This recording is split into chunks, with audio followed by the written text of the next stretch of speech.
Our next report is an update, the fall 2017 update on physical properties and sinking fund. Dr. Swift.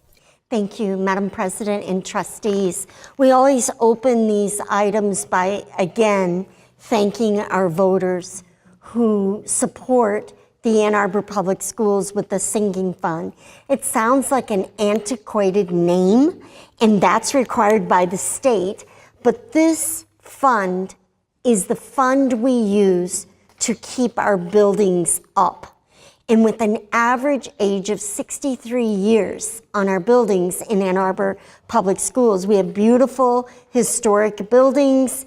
5 of our buildings will turn 100 during the time of this new sinking fund. We're just so appreciative that our voters in May of 2017 supported an increase in the sinking fund, and we want to be responsible with every dollar of that sinking fund. So what we're bringing tonight, trustees, is an early leading report. Mr. Dimitri and I have been meeting with folks. Of course, he's deeper into the work than I am, but I got to sit in with the architects. We are planning now for the coming 10 years.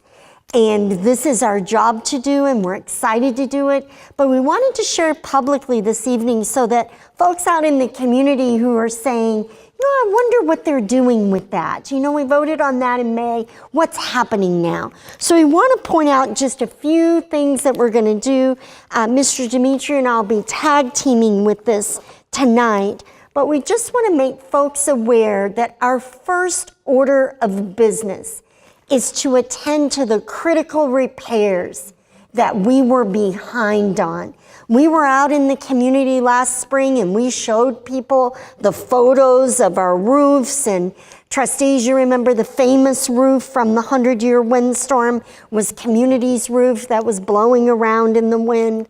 And so we are attending to those repairs that were past due to our financial situation. So Mr. Dimitri will be bringing you a number of roofs. It's either 12 to 14 roofs that have active leaks, trustees, at this time, anytime we have rain. So that is a high priority. He's getting that stuff done. We're attending to building systems. These are early indicators of what we need to get done. Now, Mr. Dimitri will give you more detail, but the second order of business after our critical repairs is that we're going to get, by an outside company, a full needs assessment for each and every one of our 32 buildings. So he will be bringing the RFP on that and his recommendation. He, this week, met with folks who were interested in applying for that contract, so we'll be talking about that more. Trustees, the last thing I'll say, and then we'll turn it over to Mr. Dimitri, is we are also keeping our eye on managing the growth in the Ann Arbor area. So we've asked Mitchell and Moat, our architect firms, to update the report you had last year.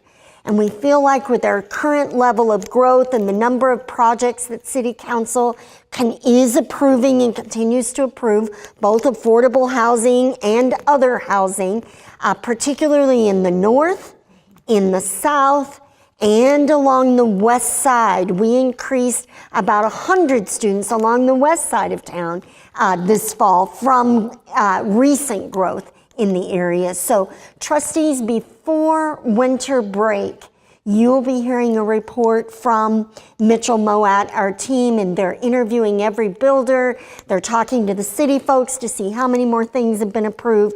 So we really want to stay ahead of this. We never want to fail to be prepared for children when they walk through our doors. And as you know, trustees, we do have a little bit of room at middles, not at all of them, but at some of them. We have some room at high school. And I don't believe Miss Linden can wedge one more child into elementary school, although they are small children. But our elementary level is quite full. So trustees, we've talked about, and you all have been planning for, that we know in order to balance our system, it probably is wings or additions onto elementaries.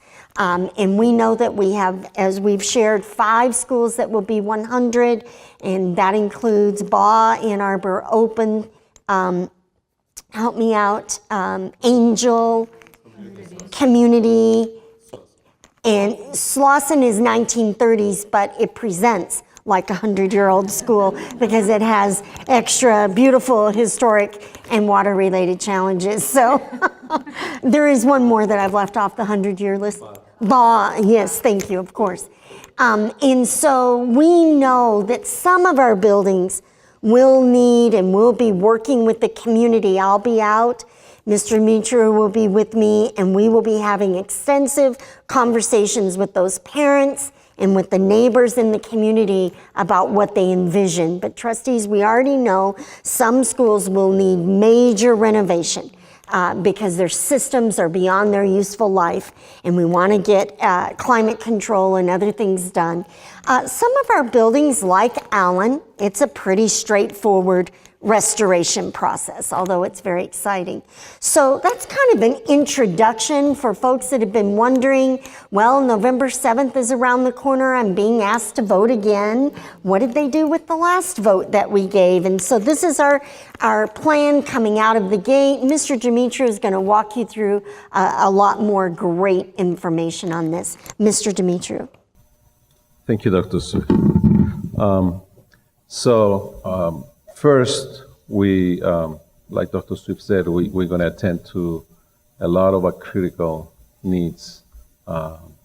And one of the things that we would like to do is to kind of secure the envelope of the building so we don't let the elements inside a building. So roofs, windows, tuck pointing, that kind of work.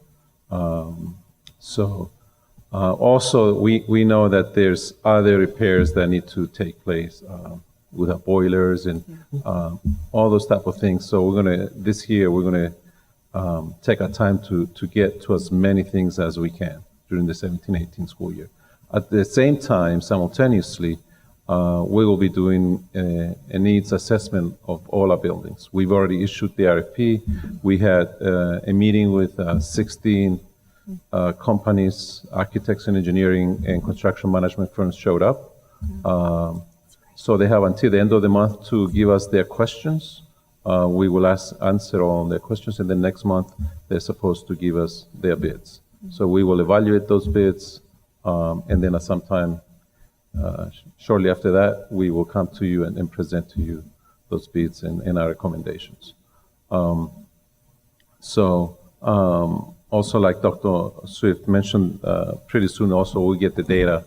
Where is the growth happening, and how do we deal with it? So some of our critical needs, they're listed there, and I'm sure you know a lot of them.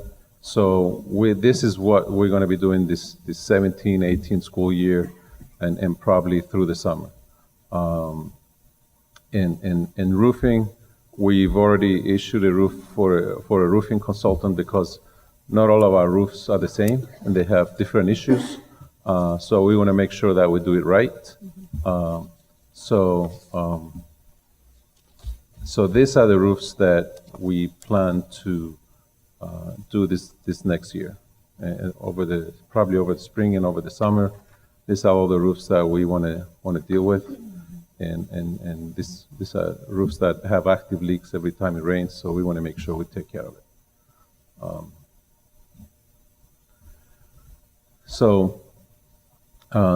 The bids that we're actively working, some of them we've already issued. The facilities condition needs assessment we've already issued. The parking project we've already issued.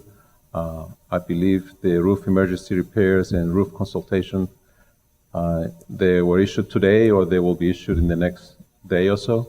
So these are all the bids that you should expect to see that we're actively working. There's more that are coming right after that to deal with all our building improvements that we want to make. So what are we, this is all the work that the needs assessment will be, all the features that we want to be looked at, evaluated, and also what it will cost to bring them up to date. So we expect a full report on each one of our buildings. So which is going to guide us or building our plans for the future.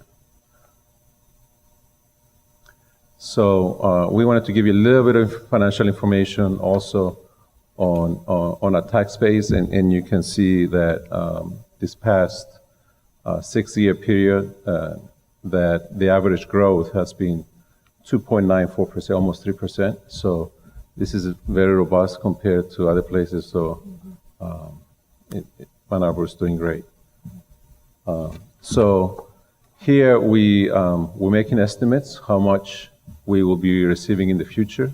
And instead of, we're using for the future growth 1.5%. So we're being very conservative.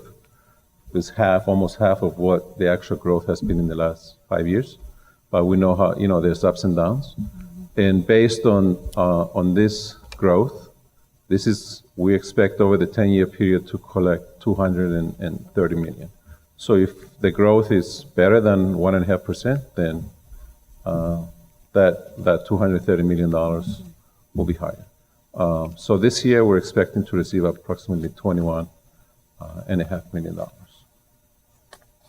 This is an enormous task, and I like the way we're approaching it, and I think our community is really looking forward to the improvements that we're finally in a position to make. So thank you for all your work in advance, and this will be a really important year to get that started, so thank you. Thank you. Thank you very much. Thank you.